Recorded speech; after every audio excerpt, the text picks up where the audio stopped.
White Sox fans. This is the Sox Machine White Sox wake-up call for Wednesday, May 17, 2023. I'm Josh Nelson. Last night's game between the Chicago White Sox and the Cleveland Guardians paired the worst offense in Major League Baseball, according to Team OPS, which belongs to the Cleveland Guardians, and Lance Lynn, whose ERA was well above 7. There was some impactful news, especially to Cleveland. Jose Ramirez is going to miss at least a couple of games in this series, if not the entire series, as his grandmother unfortunately passed away in his home in the Dominican Republic. For the game, it was being played very quickly before the 5th inning. Lance Lynn went scoreless through 4 innings on just 45 pitches and didn't allow his first hit until the 4th inning, which is a much better outcome from his previous starts where he allowed big innings early in the game and dug the White Sox a hole. But Shane Bieber was matching Lynn zeros on the scoreboard as the game was scoreless through 5 innings until the bottom of the 5th inning. And the bottom of the 5th inning was quite the turnaround as Shane Bieber definitely got shocked. It started with Tim Anderson having a leadoff single, but that was wiped out by Andrew Benintendi's double play. And here you could tell that Anderson doesn't have full use of his legs, that he is not 100%, because early in the season, we would see Tim Anderson try to steal second base. And Shane Bieber did make 2 pickoff moves against Anderson. So he had this opportunity to at least be on the run, but Anderson didn't run, so when Benintendi's weak grounder to the right side was hit, that was an easy double play. So that's the difference between what we're seeing from Tim Anderson now compared to Tim Anderson to start the season. So definitely something to monitor, but Tim Anderson is not 100%. So there's now 2 outs, and here's Luis Robert. And being at the game, all you see from Robert's at-bat is a grounder towards the second baseman. But the Cleveland Guardians catcher in tremendous pain as it was ruled catcher's interference. I cannot imagine, especially with how hard Luis Robert has been swinging the bat, especially these last 4 games. We'll get into that in a moment. That cannot feel good to get hit in the hand by Luis Robert right now at the plate. So Robert reaches, he's at first base, and he decides to steal as he's perfectly healthy. As he's on the run, Yoan Moncada hits a sharp single to right field. So Robert's already turning second and heading to third. But the Cleveland Guardians right fielder Will Brennan fumbled the sharp liner, and that bought extra time for Robert to be aggressive as he got waved home.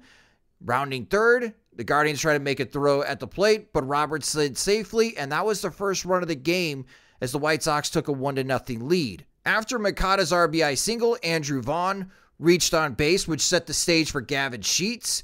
And with 2 on, Sheets hit a bomb to right center field, a 3-run homer. And that is what shocked Shane Bieber. And all of a sudden, with 2 outs, with the inning extended thanks to catcher's interference, the White Sox were ahead 4-0. But it didn't stop there. Yasmani Grandal hit a single up the middle, and that was Grandal's 3rd hit of the night, coming back to the White Sox after dealing with some hamstring issues.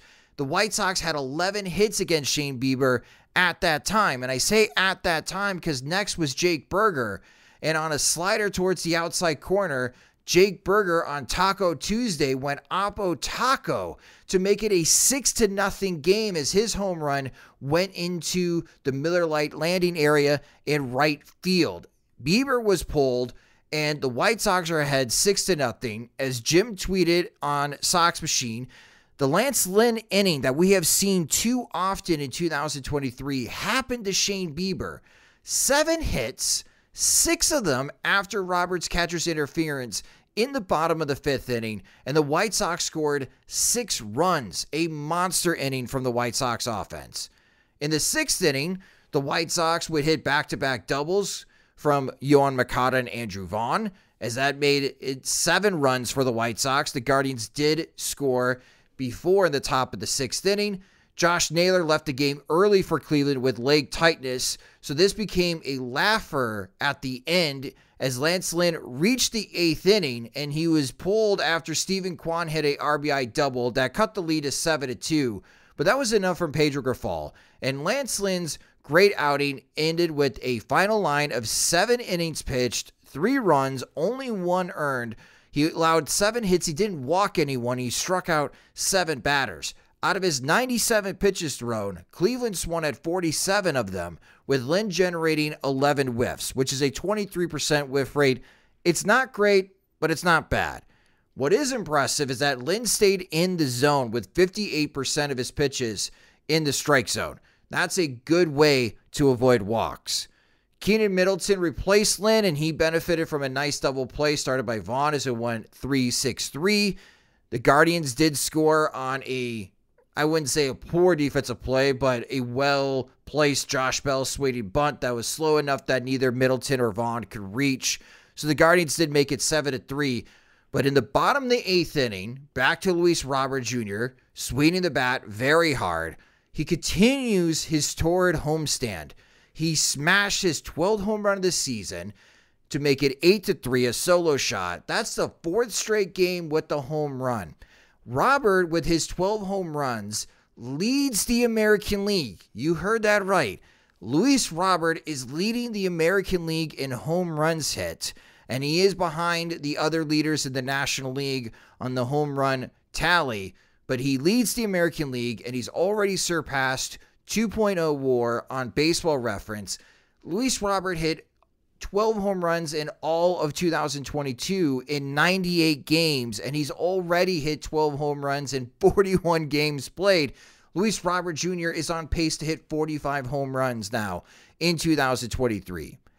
Andrew Benintendi, Yohan Moncada, Andrew Vaughn, Yasmani Grandal, Jake Berger, and Hanser Alberto all had multi-hit games. White Sox pitching did not allow a walk, which is shocking. White Sox, more games like this, please. The White Sox victory pushes them up to 15-28 on the season. Game 2 of this series will feature Mike Clevinger facing his old team. Clevinger's strikeout rate is below 20%, which is a concern I've had when it was announced the White Sox signed him from San Diego, because below 20% is awfully low in today's major leagues. You're not missing enough bats, and when you combine it with a 9.8% walk rate, it suggests a reckoning is coming for Clevinger. He'll try to postpone a disaster another day in his start against the Guardians. Again, the Guardians still have the worst offense in Major League Baseball, so maybe he can delay that inevitable downfall at least one more start. Starting for Cleveland is going to be Peyton Battenfield. He is 0-4 on the season with a 4.45 ERA. Battenfield hasn't allowed a walk in his last 2 starts, but he did allow 5 runs to the Detroit Tigers in his previous outing. The first pitch is at 7:10 p.m. Central Time, and you can listen on ESPN 1000 AM or watch on NBC Sports Chicago. Down on the farm, Victor Reyes had a 2-run homer for the Charlotte Knights, but man, the pitching is awful for the White Sox AAA affiliate. The Scranton Wilkes Rough Riders blew out the Knights 14-5. Birmingham tried to rally back against the Rocket City Trash Pandas, but fell short, losing 8-6. Christian Mena was not good. He went 3 innings, allowed 3 hits, 5 runs, 3 of those were earned, 4 walks and 4 strikeouts, and he did allow a home run on 73 pitches. Just 42 of those pitches for strikes. Mena's season ERA is now at 4.99. I'm not sure if it's a dead arm period, but he's beginning to slow down. Luis Meneses had 3 RBIs for the Barons, and Adam Hackenberg hit a 2-run homer. Winston-Salem only made it through 5 innings because of weather, but beat the Aberdeen Ironbirds 8-7. Terrell Tatum hit a grand slam, and Lydell Chappelli went 1 for 3 with 3 RBIs. The Dash are 23-9. Kannapolis allowed 9 runs in the final 3 innings to lose 14-2 against the Carolina Mudcats. The Cannonballers pitching allowed 20 hits. Scores around Major League Baseball. The Miami Marlins were down in the 9th inning against the Washington Nationals, but Jorge Soler's 2-run walk-off home run gave the Marlins another 1-run win. They are 13-1 in one-run games to start the 2023 season. Totally sustainable, right? Right? New York Yankees starting pitcher Domingo Germán was ejected for illegal substances, but the Yankees overcame that hurdle to beat the Toronto Blue Jays 6-3. Tampa Bay Rays were powered by Isaac Paredes as he had 2 home runs and drove in 5 runs as the Rays beat the New York Mets 8-5. The Rays are now 32-11, which is insane.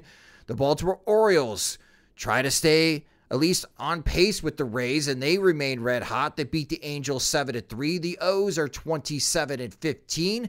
The Pittsburgh Pirates are cooling off as they got shot out by the Detroit Tigers 4-0. The Pirates are still above 500. They are at 22-20. Meanwhile, the Tigers are at 19-21 and second place in the American League Central. What's funny, the Tigers are 2-14 against the American League East. They are 17-7 against everyone else. Maybe we need to take Detroit more seriously. The Boston Red Sox stay hot as they beat the Seattle Mariners 9-4. The Red Sox are 23-20, which puts them in last place in the American League East.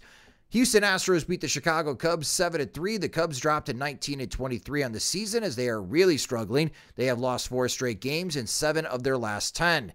The Cincinnati Reds have actually caught the Cubs in the National League Central with their 3-1 victory over the Colorado Rockies. Man, the Texas Rangers are also on fire. They improved to 13-7 at home this year, beating the Atlanta Braves 7-4. The Rangers are averaging 6.35 runs per home game. Mercy. The Milwaukee Brewers outlast the St. Louis Cardinals 3-2 as the Brew Crew extend their lead in the National League Central. They are now 24-18 on the season, while the Cardinals drop to 17-26. That will do it for this White Sox wake-up call. You can follow us on Twitter. We're at Sox Machine. You can follow me on Twitter at SoxMachine_Josh. Subscribe to the Sox Machine podcast wherever you listen to podcasts, such as Spotify and Apple Music. We also upload podcast episodes into our YouTube channel, which please subscribe to at youtube.com/SoxMachine.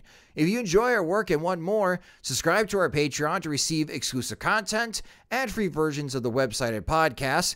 Monthly plans start at $2, or you can save with an annual subscription. Again, sign up at patreon.com/SoxMachine. The White Sox Wake Up Call is a production of SoxMachine.com, your home for all things Chicago White Sox baseball, and part of the Blue Wire Podcast Network. I'm Josh Nelson. Thanks for listening.